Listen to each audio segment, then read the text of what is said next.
કહેવાય છે કે ઘી ખાવાથી વ્યક્તિનું સ્વાસ્થ્ય સુધરે છે અને 100 વર્ષ સુધી નિરોગી રહે છે. પણ અહીંયા જો એક ફેક્ટરી ઝડપાય છે કે જ્યાં ડુપ્લિકેટ ઘી બનાવવામાં આવતું ને એ પણ શેમાંથી બનતું ધ્યાનથી જુઓ. આ ઘી છે એ ચરબીમાંથી હાડકામાંથી બનાવવામાં આવતું.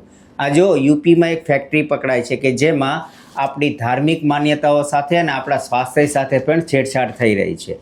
ખુલ્લેઆમ આવા કાળા બજારીઓ કંઈક તુક્કાઓ લગાવી કંઈક કિમિયાઓ લગાવી બધી જ વસ્તુનું ડુપ્લિકેશન કરે છે.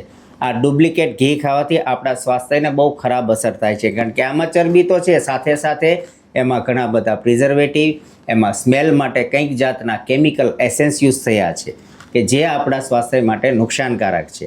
એટલે જ્યારે પણ કોઈ પણ વસ્તુની ખરીદી કરો, એક જ સલાહ છે કે સારી જગ્યાએથી, વિશ્વાસુ જગ્યાએથી ખરીદી કરવીને સાથે સાથે સરકારને પણ વિનંતી છે કે આવા ફૂડ માફિયાઓ જે ડુપ્લિકેશન કરે છે એના સામે કડકમાં કડક જોગવાઈઓ કરવામાં આવે.